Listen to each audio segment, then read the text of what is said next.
Alissa Wilkinson is rare among film critics for writing frequently about documentary film. Now she has a new job at the New York Times.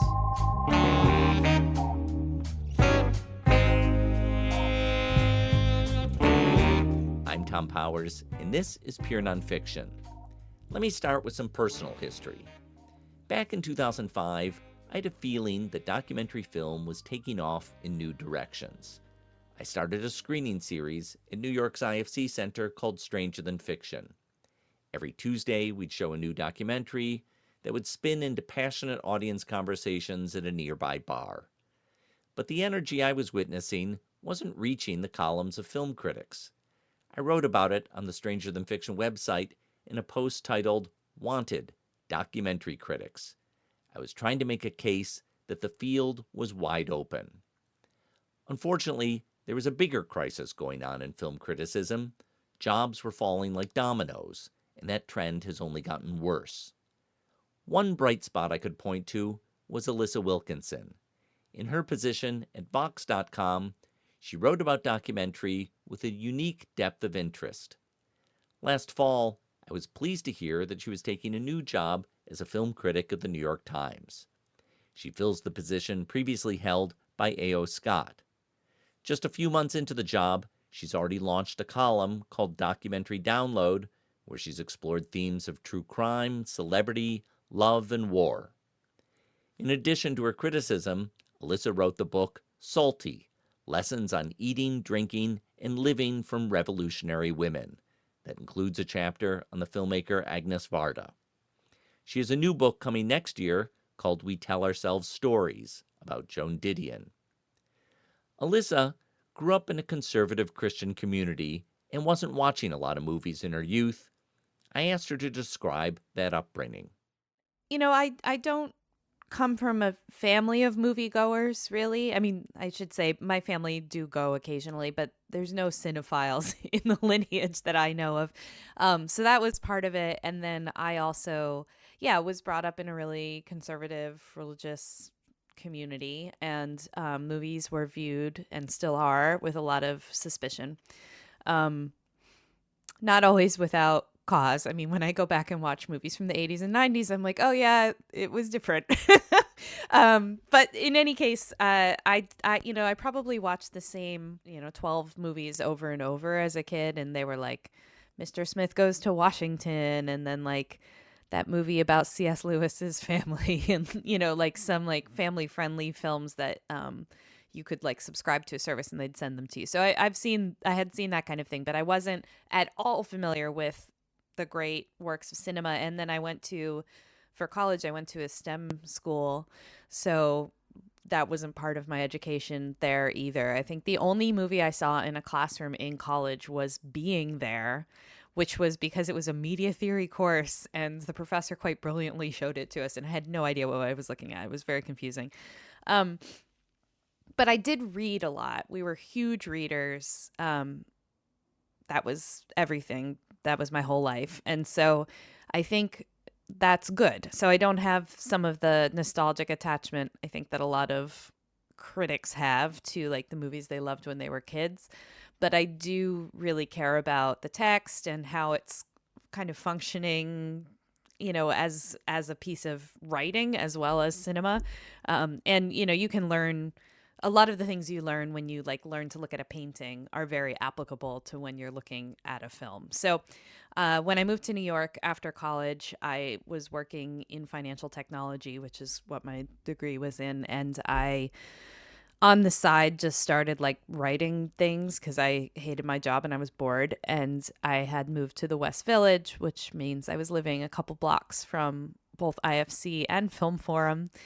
And the guy I started dating, who I've been married to for almost 18 years now, he had gone to film school, was working in independent film at the time, and knew, everything as far as I was concerned. So I started going to the movies and started thinking about them differently and really immersed myself. And that was a big, important part of my journey.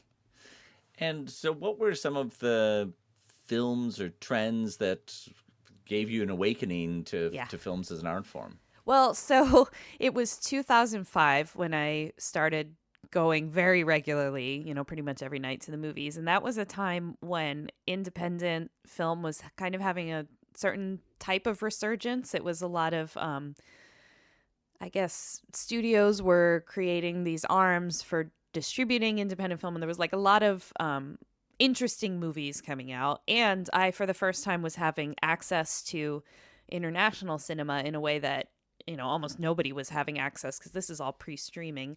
And Netflix was new back then, but they would send you movies on a disc. And I was very skeptical about a company named Netflix. So I subscribed to the Blockbuster at Home version of that. So that was like how you got your movies. So the movie I remember most watching and like having kind of a revelation about, I guess, was Caché, Michael Haneke's film, which is, I actually haven't rewatched it since. I'm like almost afraid to. I'm sure it's very good, but it's an interesting film, not to like spoil anything about it for people who haven't seen it, but it's an interesting film because you sort of are watching something at the beginning for a few minutes, and then you slowly realize that it's like a tape made by somebody inside the world of the film, and it's of the characters, and they're seeing themselves. And I think that feeling of form being part of the movie, like the idea of movies being part of the movie and sort of telling you something about the story without anyone stepping up and saying, okay, so here's what's going on. That was really big for me. And it sounds silly to say it now, but I think back then it was like, oh, I didn't think you could do that in a movie. A movie that's self-aware was shocking to me. So that was really exciting. And I also have a very distinct memory of, I don't know precisely what year this was, but it was somewhere around that time. Lincoln Center had a Kieslowski retrospective. And so, my husband was like, oh, we have to go to all of them. And I was like, I don't know who this is. And we did. I think we went to all of them, or very close to all of them. So that was the first time I saw the Three Colors trilogy and, the Double Life of Veronique, and all these movies that really use all the tools of cinema to tell the story, not just the plot, which is, I think, how a lot of us are trained to watch movies and certainly television. So those were things that really were exciting to me. I didn't really start thinking about documentary at all for a couple more years because I just knew documentaries as I had seen a lot of them, and they were all Ken Burns films on PBS during pledge drives, which are wonderful, but I just didn't think about the same tools being harnessed to tell nonfiction stories. But then I, saw some, and then I did a MFA in creative nonfiction writing at some point. And a lot of the questions that creative nonfiction writers of memoir and things like that are thinking about are exactly the same questions that documentarians are thinking about, just with slightly different vocabulary. So that was where that kind of entered my thinking. So was it while you were studying nonfiction writers that you were watching some documentaries in parallel and realizing that there's a lot in common between these two forms? Yeah, I mean, it was a little afterwards. So when I was in the MFA program, I spent all my time learning to write memoir, which I do not enjoy writing, but it was the kind of thing to learn. It's good for a critic to learn to write personal narrative very well, because that's such a big part of what we do, even if we're not using the first person. And so the tools apply. And then right after I finished, so this is like 12 years ago, I started writing about film more seriously, I guess. I was taking it more seriously. I was pitching people more frequently. I was trying to just work out my thoughts in public, I guess, which I think is how all critics kind of work ultimately, even if we don't let it show. And in the midst of that, I started, in particular, like going to Sundance and some other festivals and seeing films that were of a kind that I hadn't encountered. I would say the early 2010s into the mid 2010s were a really interesting time for nonfiction film. Just the kind of funding that was available for different kinds of movies, coupled with the push for more diverse voices, meant we're getting like very interesting works. And I wound up sort of accidentally backwards working my way into the Art of Nonfiction critic fellowship, which was like a thing they did twice, but I was one of them. And that put me square in the middle of conversations that I kind of knew were happening, but I had mostly heard them among memoirs. And those are questions like, is it truly nonfiction? Is anything truly nonfiction? What does it mean to say something is nonfiction? And I wrote a thesis on that in grad school. What does it mean to use real people as material, and what are the kind of ethical concerns around that? All of those questions. And what does it mean to construct a narrator? Do you have a narrator? By eliminating the narrator, quote unquote, from the movie or the piece of writing, are you making a statement about your perception of yourself as a source of all authority? Just all these kinds of different questions. So it was a hot time for memoir and a hot time for documentary, and they dovetail really nicely. So, I mean, sometimes I'll hear filmmakers say documentaries, fiction films, it's all the same. It's just filmmaking. And I mean, I think I know what they mean, but I don't think I can, fully co-sign on that statement. No, I agree. So I wonder, what are the distinctions that you make, having thought about this a lot? Yeah. I mean, I've definitely had conversations with, Frederick Wiseman and other people who say that, and I agree. I know what they mean. In the sense that, every work of nonfiction is invented, in that you have to edit things together. You have to create something out of something else. Life does not work as a movie without some finessing. The way I thought about this when I was writing about it in grad school was I kind of came into it backwards. I was writing a thesis on the use of the second person in memoir, which is like not a very interesting topic to anyone except me. But it made me work my way into realizing what, for me, the distinction between fiction and nonfiction is. And it's basically, it resides in the relationship between the viewer and the film, I think. And what I mean by that is, if I'm watching something that's nonfiction or reading something that's nonfiction, I have a reasonable expectation that I could bump into this person on the street. That this thing that I'm looking at occurs in the same space-time continuum as me. That I was watching a documentary that's coming out soon, shot in New York, and I was thinking like how funny it is that every time I watch one of these, I think like, am I going to see myself walking through the back of the shot? Because that could happen. That's not going to happen in a fiction film, because the expectation is that this is a universe that might be very, very like our own and have people in it who live in our universe, but it's a separate thing. It's apart. And I don't have any expectation that I'm going to run into, Leonard Bernstein on the street and he's going to look like Bradley Cooper, right?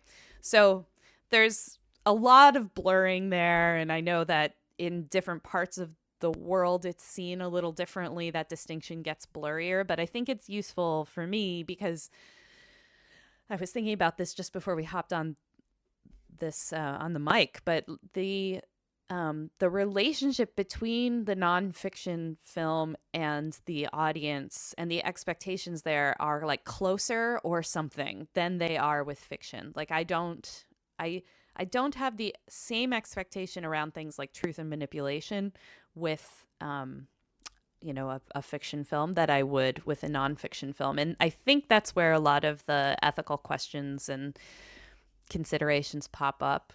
And of course, the the filmmaker is the author of the fiction film, but being an author of a nonfiction film is a completely different thing.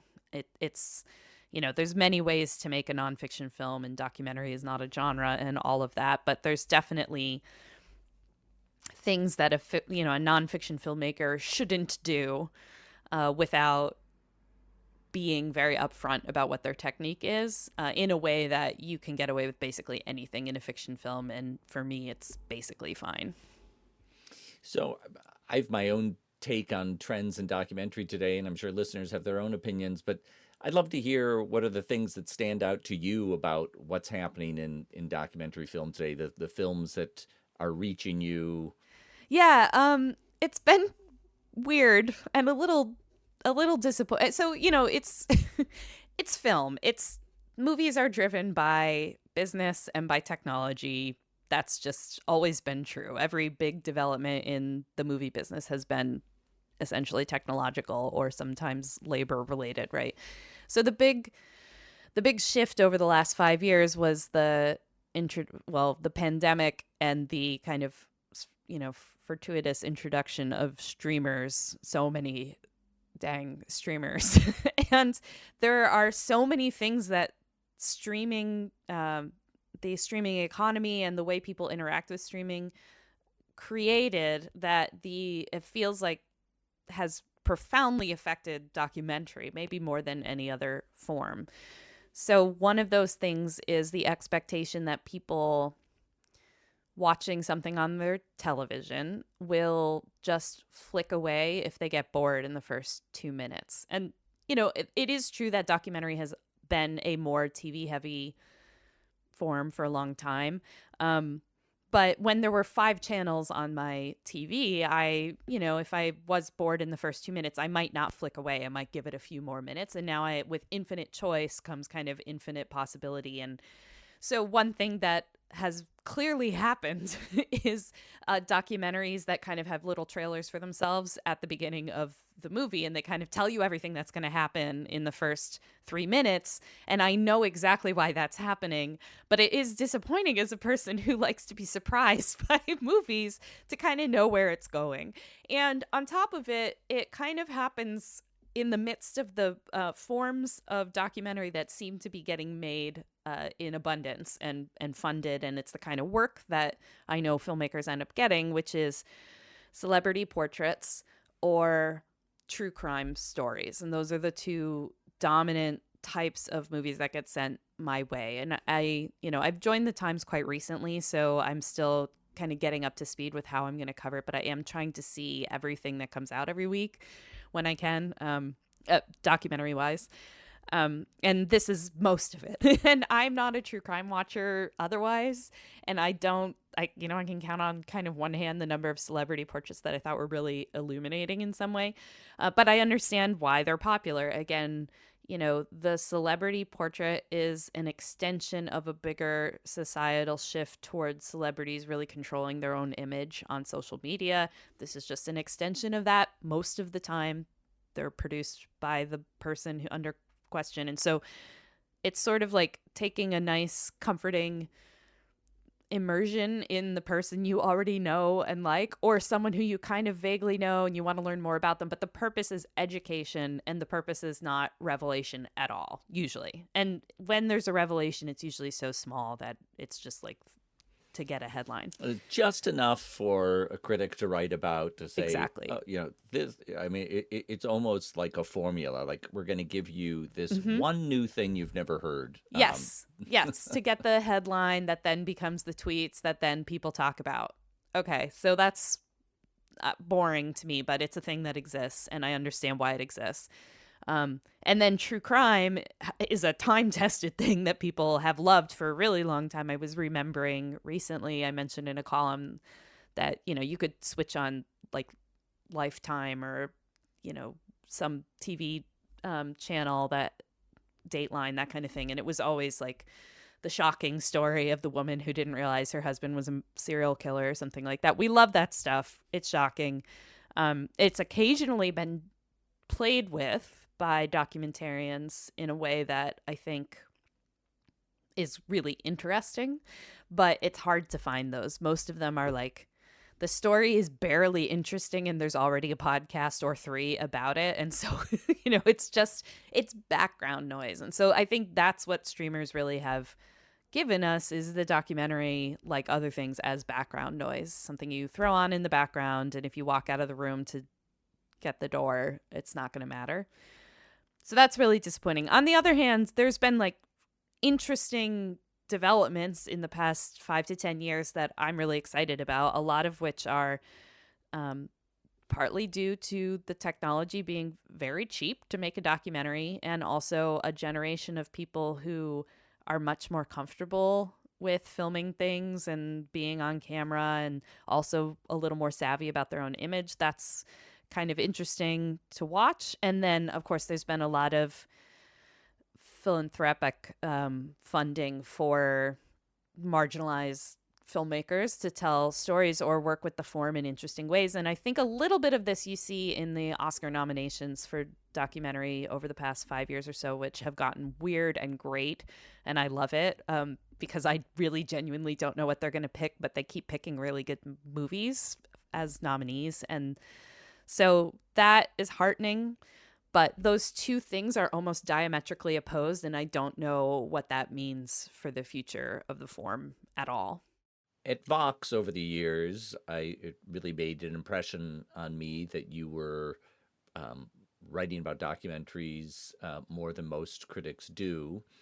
Um, so when you began interviewing for the New York Times, which is a space where I think documentaries have been underserved for all the other strong qualities of the critical team there, I wonder if that was part of the conversation at all. Yeah, definitely. I mean, a lot of interviewing for any kind of critic job is, partly they're trying to, they know they have a hole they need to fill. And this was an A.O. Scott shaped hole, which is like, quite a lot. But also they're thinking about how things have evolved over the 20 years since they last hired a film critic, and where are those gaps, and where might it be helpful to have a consistent staff voice thinking about certain topics. And like what I bring to the table is basically I have a strong background in writing about like religion in film, which is something that often also has gotten a little skipped over in mainstream media. The Times is hardly the only place. And then the other is documentary, and thinking about, I would argue nonfiction generally is the most important thing we could be thinking and writing about right now, for multiple reasons. One is like reality TV basically dominates. We were talking yesterday in the office that we'd all read that there were 3 new pilots ordered in the TV season as compared to 100. So that just tells you reality is a big part of it, right? That's cheap, non-unionized, people love to make it. So reality TV operates on some principles that are, documentary based. they're talk about making fiction out of nonfiction, but that's the job. But then, there's a lot of interest in documentary. Our readers love a column that goes up monthly about like 3 docs you should watch. I mean, it's just like hugely read, and that's really interesting to me because I think there's a huge interest in just learning, I think, is the way that most people think about it. But there's a lot of room to challenge and grow in that space. And then also, I think with the advent of AI and misinformation and the kind of astroturfing of reality that's going on broadly in the world, and it's just kind of getting scarier and scarier, in addition to everybody's kind of a documentarian at this point. All of those factors make it a very different landscape than it was 20 years ago when I was in college. And so I feel like helping, the biggest thing that a critic can do a lot of times is helping people put words to the things that they've felt or feel nervous about or are interested in but don't really know what it is or why.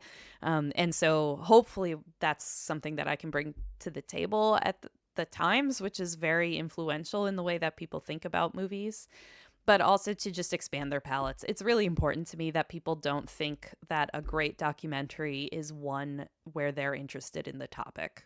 That's just, there's so much more to know about the world than whatever, you can be educated on in a doc. And so bringing those in front of people and saying like, here's what's interesting, and maybe it feels a little challenging, but like, here's how to watch it, that can be really, really helpful for people, I think.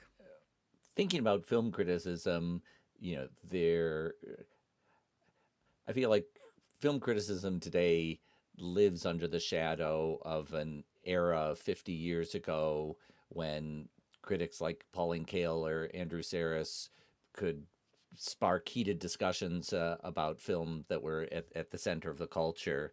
Um, and today's media landscape is a very different one. So I wonder how you think about the practice of criticism today. Yeah. I mean, it's tricky because there's so many different ways that people think about who is a critic at this point. People will immediately jump to talking about Letterboxd or something like that. And there is actually good criticism going on Letterboxd. And often very funny. I'm quite impressed a lot of the time. But my job is increasingly rare. There's a very, very small number of us who have full-time jobs writing criticism at this point. And I think for me, a lot of what I think my job is not telling people what to think or not saying you're an idiot if you think this is good or bad or something like that. That there was a place and a time for that, I think, where everyone was already talking about the movie, and so, people enjoyed reading proclamations from critics. I'm just not a proclamation person. I think the job of a critic is to figure out how they reacted to a movie and then figure out why and try to explain it. And if you can do that, you're not telling someone else that they should have the same reaction. But the thing is, they might have. And so for them, it might be what I used to talk to my editors about, helping people process their feelings. That is a not insubstantial part of writing criticism at this point. And it can help people make decisions. And sometimes people, the shame of so much criticism becoming freelance is that so much of what's valuable about criticism is following the same critic over time, because you either completely love their taste or you hate it or you're somewhere in the middle, but they're kind of a guide that you can trust or hate or whatever you want to do, but there's someone who can kind of help you navigate this experience of watching movies. I often compare it, when I'm talking to students, to a sommelier, and then I usually have to explain what a sommelier is. But, my friend who's a sommelier, knows so much more about wine than me, but his job isn't to tell me that the wine is good. His job is to help me figure out what I'm tasting. And I think for a critic, it's roughly the same job. And there are times when I'm like, this movie just sucks and you shouldn't watch it. Or this movie seems like it might be bad for people. I think there's room for that. But for the most part, the job is to be a guide, like a translator, a contextualizer, all of these things. I used to teach undergrads for a really long time. And I think the job of criticism is very close to teaching undergraduates in particular, who are generally bright, interested, don't have a lot of preconceived notions about the world, or not the way that, their parents do. But your job isn't necessarily to teach them what to think, but how to think. And I think critics should be trying to do that whenever they can. The last piece of it, though, is that a critic needs to be a good writer. That's just part of the job. And what people liked about the previous, or 2 generations ago, the Kales and Sarises and everybody, is that they were fun to read. So that sometimes I think gets lost in the shuffle. But I think that's why, a Rotten Tomatoes or something is kind of a detriment to criticism, because you're not actually reading anything when you're doing that. You've reflected in this conversation about some of the market forces and technological forces that shape the films we watch, and it makes me wonder about the potential for a critic, particularly in a high profile position like the New York Times, to speak back to some of the people who are shaping these market forces. Please stop. Yeah. Right. stop these formulas that sometimes, I mean, thinking about true crime Mm-hmm. as a format. um, there was a fantastic podcast last couple of years called Running from Cops that analyzed the show Cops, and really did a deep investigation about what that show was perpetuating, in terms of racial stereotypes and falsehoods about policing. And I do think that there is a dialogue that's missing Mm-hmm. between the people who are running the major funders and distributors, and who are under their own pressures of Right. feeling like they're going to lose their job, and if they don't pull up a hit that is going to reach 10 million viewers, um, then they're going to be out of work. Um, so there's that mentality on the one side, and then there's the mentality of filmmakers who are trying to do something more nuanced, audiences who would like something more nuanced, Yeah. um, and there's I would say that there's a shortage of discussion and analysis about Mm-hmm. that. Mm-hmm. Yeah, and it's tricky because, as a critic, you never want to think of yourself as writing, or I don't anyhow want to think of myself as writing for executives or filmmakers. Those are like people I care very much about them, but when I'm writing, I'm thinking purely of the audience. But there are a couple pieces there. One is that the perception, well, things get made because people watch them, but then people watch them because they're made, so it's like a vicious circle. And breaking that circle can kind of uh, that happens in, and I'll just say Hollywood as a catch-all, though that's probably too narrow, but it happens in Hollywood when there's proof to somebody that something else works. That's when something else starts getting made.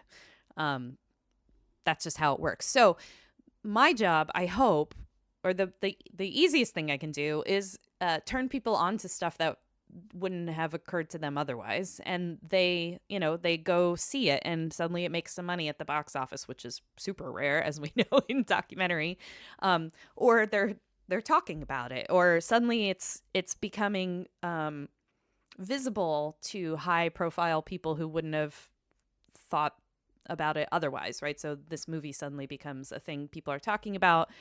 That I'm thinking of like Fire of Love a couple years ago is a movie that was partly propelled along by just critics loved it, some audiences went to see it, and then word of mouth picks up, and like that means something inside the industry, and it really means something inside of documentary because it's such a small world, and nobody's throwing around $100 million budgets. So there's a little bit more impact there. But I also think there's so much more social consciousness in documentary, it seems to me, in that world. People who have, at least as a stated goal, that they want to make the world a better place and they want to help people overcome these, challenges and different kinds of things. And that's where someone with my job hopefully can spotlight where that's not happening or where it's like a failed attempt, right? Or where this filmmaker really deserves to be known and seen. In the past, I can't do this anymore, but I've been on juries like at Sundance and Doc NYC, and that's something you always talk about on a jury is this person, maybe this film isn't the greatest film I've ever seen, but clearly this filmmaker needs to be put in front of people who can help them make their very best work. And that is a little bit of what I get to do. And I'm like hyper aware, although it's been a slow dawning realization a little bit, but I'm hyper aware that being at the Times in particular puts a kind of institutional something on top of it where people actually listen, even, more than they did in the past. And that's exciting to me. But I also know that our readership is huge. It's international. Lots of people are reading what we're writing, what I'm writing. And it's really exciting to me when someone emails me and says, I never would have watched this except you mentioned it, and then I did, and it like changed my life. And now I'm going to be like looking for all these kinds of movies, and like I just had no idea it was out there.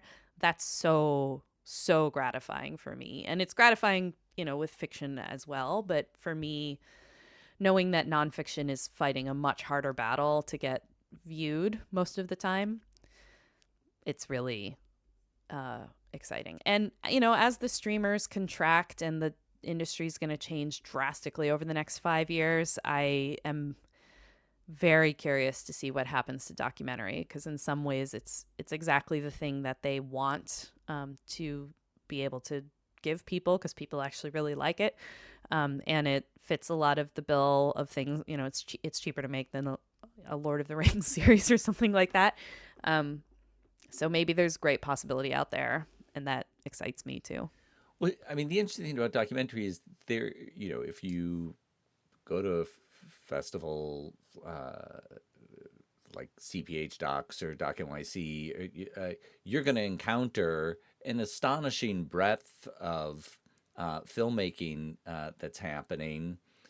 So there's not a shortage of films that are taking all kinds of chances. Most of the films you see at those festivals are not going to start with the 3-minute recap of of what's to come. But there does seem to be a missing link between this output and what is what dominates the streamers that Yeah. most people are And watching films. so much of it is, again, it's commercial. It's like, what do people think is going to sell? And that's sort of where it ends. And there is also this other piece, which I know we've talked about, but it's very frustrating to pop open a streamer and realize that documentary is a genre. So like, what incentive do you even have to poke around if your entire idea of what a documentary is based on things you watched in ninth grade social studies classroom or something like that? You're like, oh, that sounds like vegetables, I don't want to do that. But if there was some awareness among the platforms that distribute these things to most people, that oh, well, there's comedies, there's dramas, there's love stories, there's horror, like documentary horror. I don't know why that hasn't like taken off as a category.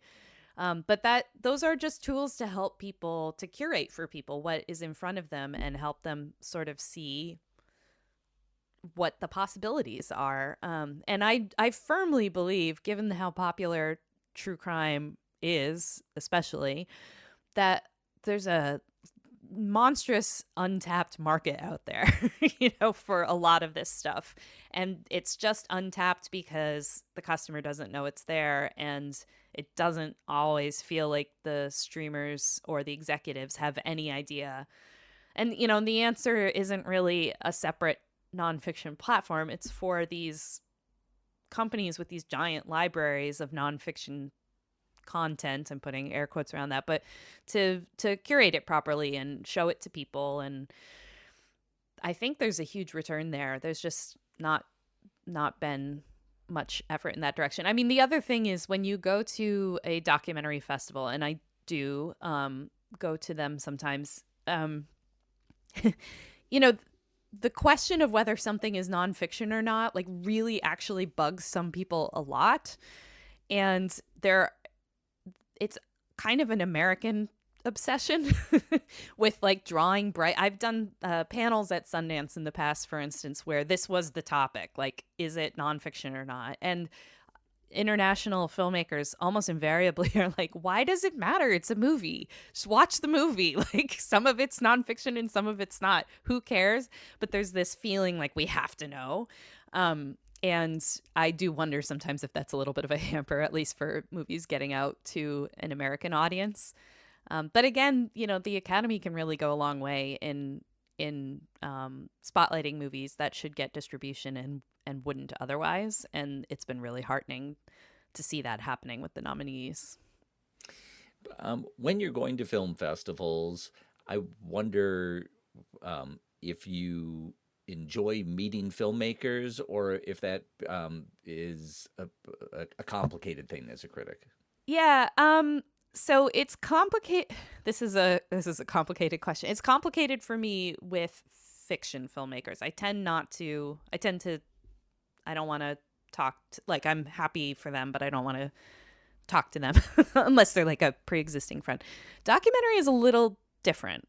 And I think it's because of that thing I said about being in the same space-time continuum, and sort of, I live in the world of the like, we're in the same cinematic universe, so to speak. And I also think documentary, good, what I would call good documentary, generally needs, or a lot of it needs, an interpreter to really sing. It's that artist critic relationship is more symbiotic in nonfiction for whatever reason, in the way that it would be with a painter, who, painters often have a critic who kind of helps people understand what they're looking at. And I feel the same way about documentary, not all of it, but a lot of it.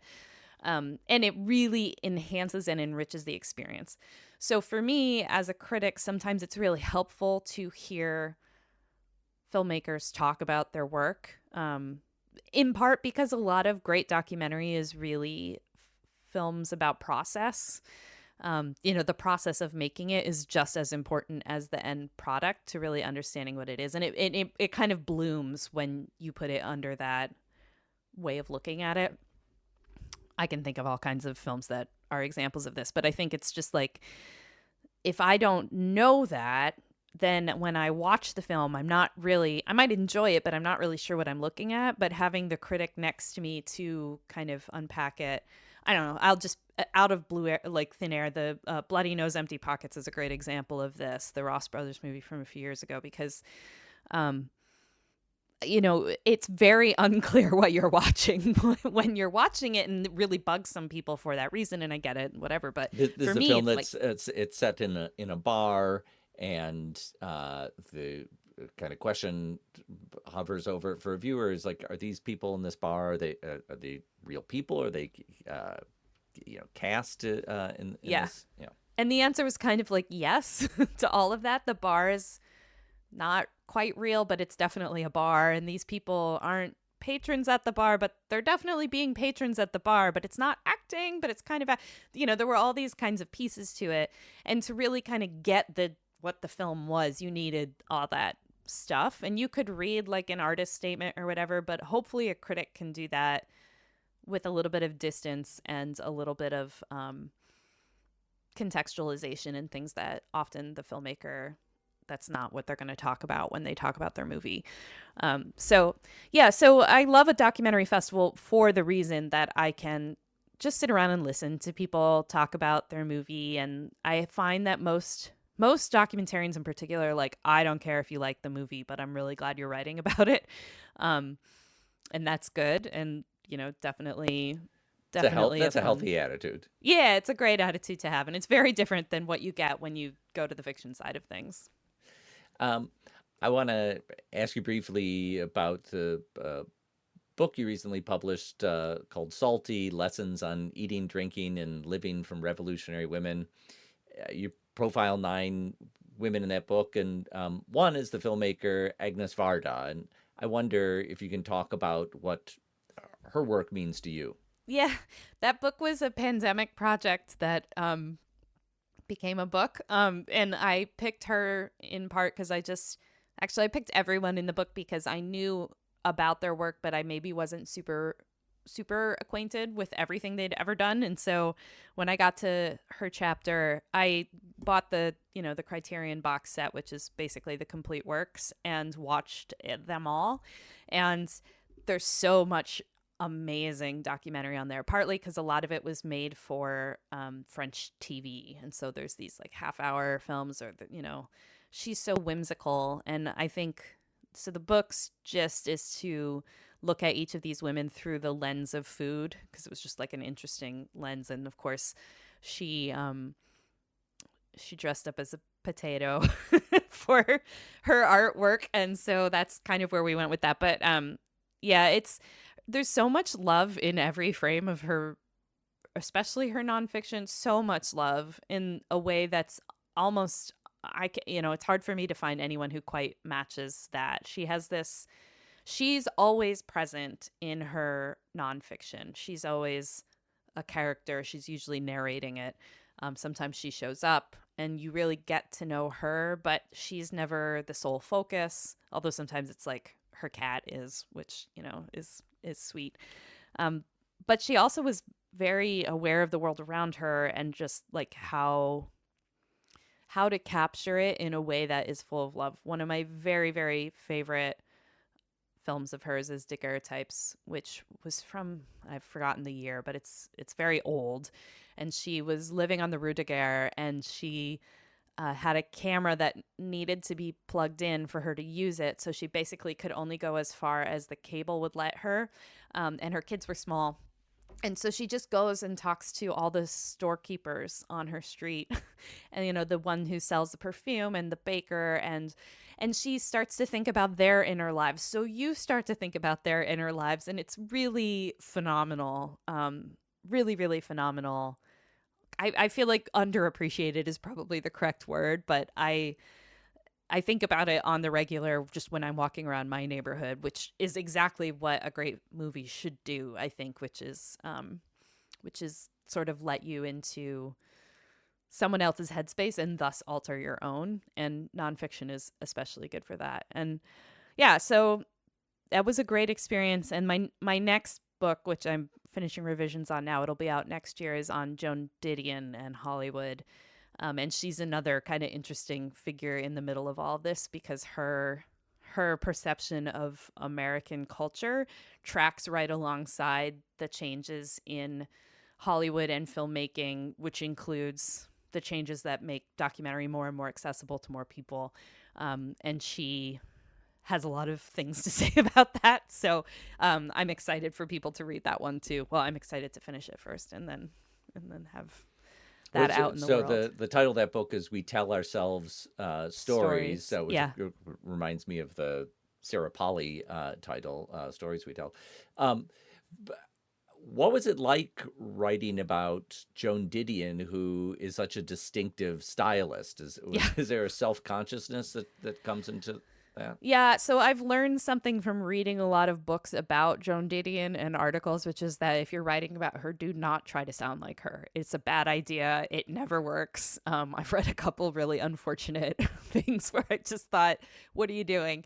That said, my prose style is not super far off of hers. I think I must have been very influenced by reading a lot of her as a younger writer.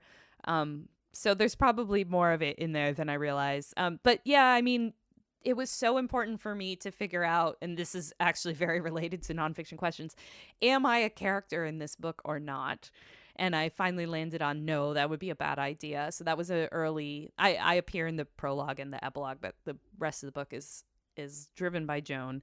And yeah, it's intimidating, but the greatest thing about Joan Didion is actually she's an incredible critic. Not movie critic. She was a movie critic for a while, and I don't think her movie criticism is very good.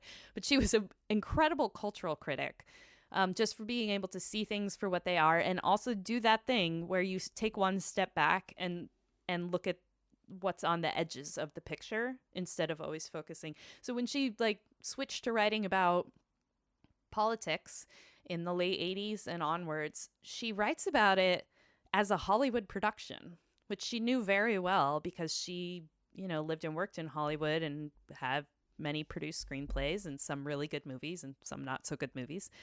And she just knew what a movie set is like. And she knew that these people who were running for president were basically running movie sets and being stage managed like actors in a movie. Reagan said as much.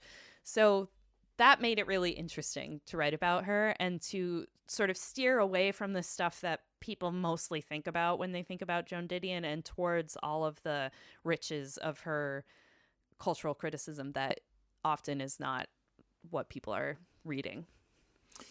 So as I wrap this up, you wrote in a Substack newsletter about this past year being a tumultuous one for you. You had a long time teaching gig that came to an end and left you with a lot of financial insecurity and uncertainty about the future. You undertook this interview process for a New York Times job, which I take it took a long, long time 6 months. of waiting what that outcome was going to be. Yep. So a lot of worry, and especially good turn of events. How do you, when you look back on this past year of all that uncertainty, how do you reflect on it? I mean, I'm still a little shell-shocked.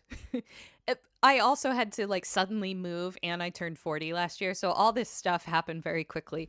I feel a little shell-shocked. I feel mostly grateful, especially because, I kind of was going to take the Times job if it was offered to me, no matter what, because it's the job that you take. You don't turn that job down in criticism. Again, it was not just the best job in criticism, but the only job in criticism.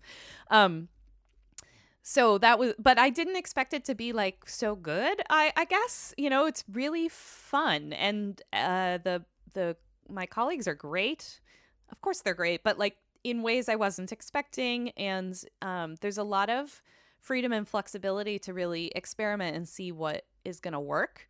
And at the same time, the feeling of writing for people who actually care about movies, as an audience, is really exciting. I tweeted something about this last week, but the emails I get are wonderful. Most of them, not all of them, but compared to, most people, when they sit down to write an email to someone who wrote something on the internet, I'm used to getting horrible things and just deleting them. But I've gotten so many from people who have these thoughtful stories to tell, and they're really interested in. It's really nice to be with an engaged readership like that. I mean, I miss teaching sometimes, but I don't miss grading and I don't miss 8 a.m. classes, and I don't miss all that stuff. And maybe I'll teach again in the future, but I think I got lucky. But there was also such a long period of not knowing if I was going to have any jobs or too many jobs or what was going to happen. And it lasted for so long that I am still very much recovering 3 months in from that experience. But I'm really happy where I am. I have literally somehow accidentally landed my dream job. I mean, I think I can say that. And with the state of media the way it is, I mean, it's just a bloodbath out there right now for journalists. It's awful. I mean, it's really awful. I'm just really grateful to have landed at a place that keeps demonstrating not just a commitment to journalism, but a commitment to criticism. I mean, there's a lot of critics on staff at the Times, and they're all really good. And it's just nice to know that there's still people out there who think what we do is valuable the way that readers think it's valuable. And that's not, I do not take that lightly at all at this point.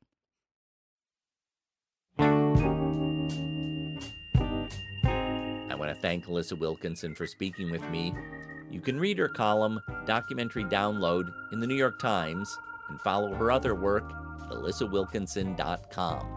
See our show notes for links.